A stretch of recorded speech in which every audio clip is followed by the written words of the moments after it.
Assalamualaikum warahmatullahi wabarakatuh. Kami dari kelompok 5 Praktek Teknologi Beton kelas A. Di sini kami akan menjelaskan pemeriksaan kandungan lumpur dalam pasir. Pertama-tama perkenalkan, saya Aprilia Tri Rahmawati. Kemudian teman saya Izan Rafastiawan, Bagas Amanta Putra, Reza Nurholiza, serta Muhammad Alfian Ramadan. Yang pertama, dasar teori dari pemeriksaan kandungan lumpur dalam pasir. Pasir adalah batuan berbutir halus yang terdiri atas butiran sebesar 0,15 mm sampai 4,75 mm. Pasir berasal dari penghancuran batuan baik secara alamiah maupun penghancuran dengan bantuan manusia. Pasir merupakan bahan bangunan yang berfungsi antara lain sebagai bahan campuran adukan beton. Maka dari itu, mutu dari pasir sangat perlu diperhatikan. Sedangkan lumpur adalah bagian-bagian butiran yang dapat melewati ayakan 0,063 mm. Kandungan lumpur dalam pasir diwajibkan tidak lebih dari 3% dari berat kering pasir. Dalam prakteknya di lapangan, khususnya pada agregat halus, diketahui bahwa kebersihan agregat terhadap kadar lumpur melebihi dari syarat-syarat yang telah ditentukan, yaitu sebesar 3% dari berat agregat halus ASTM C33 2003. Jika dalam agregat mengandung banyak lumpur, akan menambah permukaan agregat sehingga keperluan air untuk membasahi semua permukaan butiran dalam campuran juga meningkat. Ini mengakibatkan kekuatan dan ketahanan dapat menurun. Karena pengaruh buruk tersebut, maka jumlahnya dalam agregat dibatasi, yaitu tidak boleh lebih dari 3% menurut ASTM C33 2003. Berikut adalah daftar-daftar atau poin-poin yang akan dijelaskan pada pemeriksaan kali ini ya. Yang pertama ada latar belakang, yang kedua ada maksud dan tujuan, yang ketiga ada alat dan bahan, lalu yang keempat prosedur pelaksanaan, 5 perhitungan, dan lalu yang terakhir pelaporan beserta kesimpulan dari pemeriksaan kali ini. Lalu latar belakang dari pemeriksaan kali ini adalah bahan-bahan penyusun beton sebaiknya memenuhi syarat. Kandungan lumpur yang melekat pada setiap agregat dibatasi atau tidak boleh berlebihan menurut SK SNI S04 tahun 1989F, yaitu untuk agregat halus kandungan lumpur maksimal adalah 5%. Sedangkan agregat kasar maksimal 1%. Oleh karena itu, dalam penelitian ini akan membahas apabila kandungan lumpur setiap agregat berbeda-beda, maka akan berpengaruh tidak terhadap kuat tekan dan kuat tarik belah beton normal. Lalu, maksud dan tujuannya adalah pemeriksaan kandungan lumpur dalam pasir ini bermaksud untuk mengetahui dengan cara perkiraan kadar atau kandungan lumpur dan silt dalam pasir. Berikut merupakan alat dan bahan pada pemeriksaan kali ini ya. Yang pertama ada timbangan ketelitian 0,001 gram. Lalu ada bejana ukur dengan ukuran 1000 ml. Lalu ada oven dengan suhu kurang lebih 100 derajat Celcius. Lalu ada cawan atau piring yang dapat dipanaskan, dapat mengantarkan panas. Lalu ada sendok pengaduk pasir atau bisa disebut skop juga. Lalu ada pasir sebagai bahan pada pemeriksaan kali ini. Dan berikutnya adalah prosedur pelaksanaannya. Nah, cara yang pertama itu ada silinder graduated. Nah, caranya itu yang pertama itu pasir, contoh sampelnya itu diambil kurang lebih 450 ml.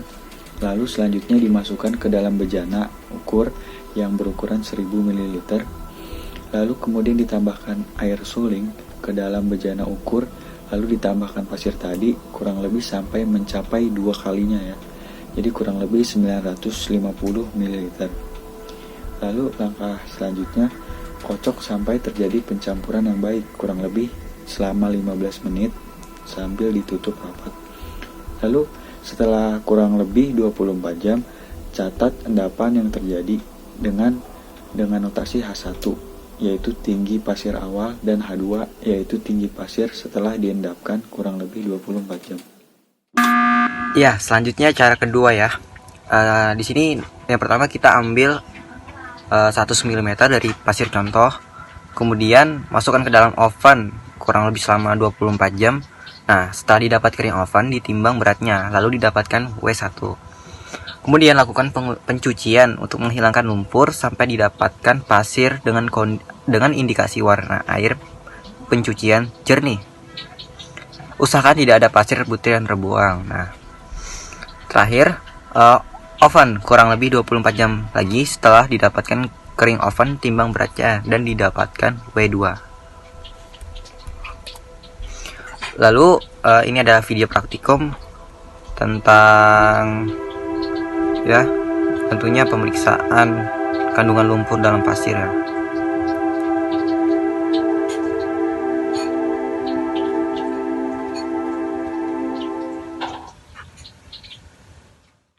Modul 8. Modul 8 ini tentang pemeriksaan kadar lumpur dalam agregat halus.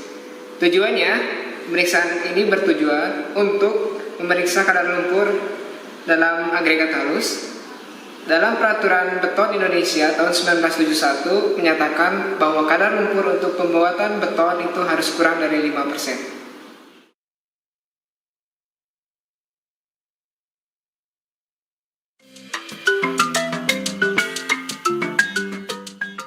Peralatan yang digunakan diantaranya gelas ukur 1000 mili dan 100 mili. Dan bahan yang digunakan dalam praktikum ini diantaranya pasir sebanyak 400 mili dan air sebanyak 1060 mili. Berikut merupakan prosedurnya.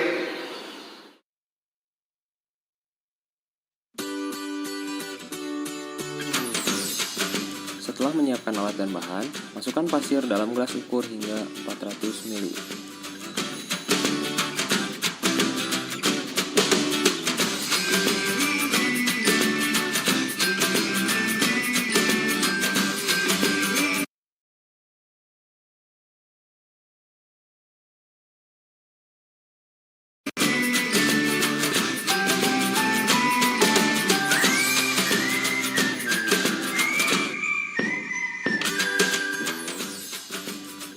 Lalu, tambahkan air ke dalam gelas ukur hingga 1060 mili untuk melarutkan lumpur.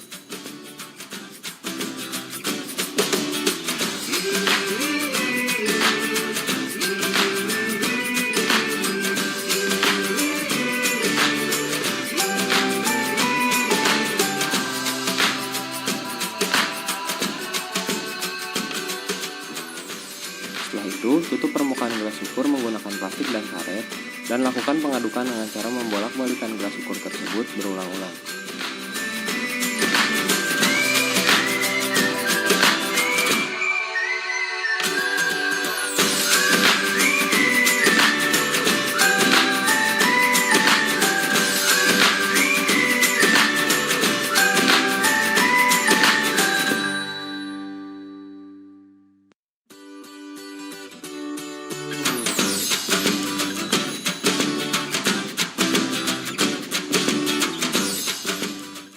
Setelah tercampur, simpan gelas ukur pada tempat yang datar dan biarkan lumpur mengendap selama 24 jam.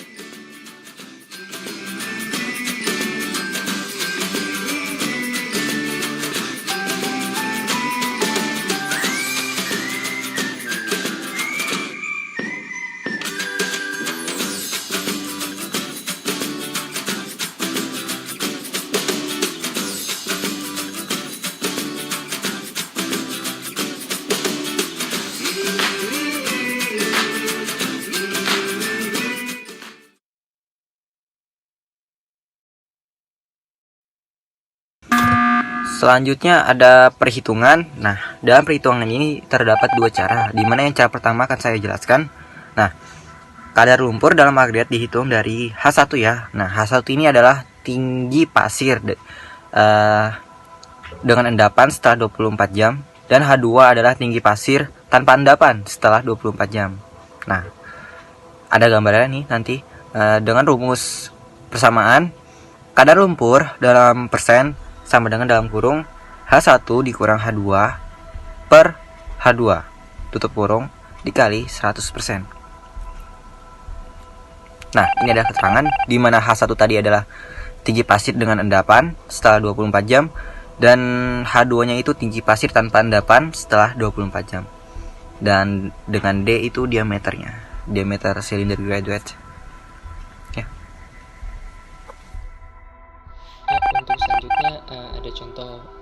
Sedangkan cara kedua, berat awal pasir pada kondisi kering oven W1, berat kering oven setelah pencucian W2. Kadar lumpur ditentukan dengan bersamaan. Rumus kadar lumpur dalam bentuk persen yaitu dalam kurung min dalam kurung W1 min W2 per W2 dikali 100%. Contoh soalnya, hasil kadar lumpur pasir dengan cara 1. Setelah diendapkan kurang lebih 24 jam, tinggi pasir plus endapan untuk H1 untuk contoh 1 yaitu 220 mili, untuk contoh 2 210 mili, dan untuk contoh 3 230 mili. Lalu untuk tinggi pasir H2 210, untuk contoh 2-nya 200, dan untuk contoh 3-nya 220. Hitung kadar air lumpurnya. Penyelesaiannya hasil hitung sesuai dengan tabel berikut seperti ini. Bisa dilihat. Lalu untuk menggunakan cara 2, menggunakan pasir sumber yang sama setelah dilakukan pengeringan dan dengan oven selama kurang lebih 24 jam. Lalu berat pasirnya 276,9 gram, 249,4 gram, dan 293,5 gram. Dan setelah dicuci bersih lalu di ovenkan kembali, didapatkan contoh 1, 2, dan 3 yaitu secara berturut-turut 266,3 gram, 238,6 gram, dan 252,7 gram. Lalu untuk kadar lumpurnya dalam bentuk persen. Untuk rumusnya W1 min W2 per W2 dalam kurung dikali 100% dan dihasilkan 3,98%. Lalu untuk contoh 2-nya 4,02%, lalu untuk 3-nya 3,97%. Lalu untuk rata-rata kadar air lumpurnya yaitu 3,995%.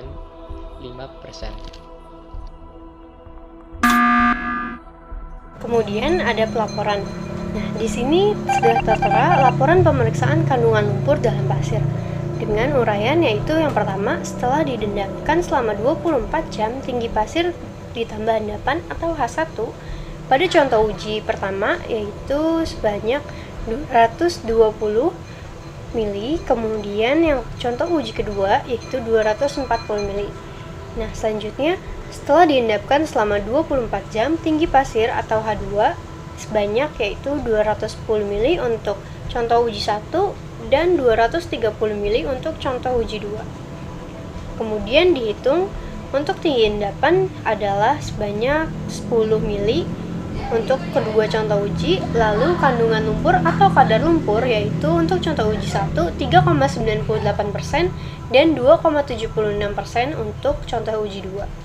Nah, rata-rata kandungan lumpur atau kadar lumpur adalah 3,995% untuk contoh uji 1 dan 2,775% untuk contoh uji 2. Kesimpulannya, dari praktek dan pemeriksaan ini didapat beberapa data dari dua hasil benda uji, di antaranya adalah kadar lumpur dalam persen pada contoh uji pertama sebesar 3,98% dengan rata-rata kandungan lumpur sebesar 3,995%.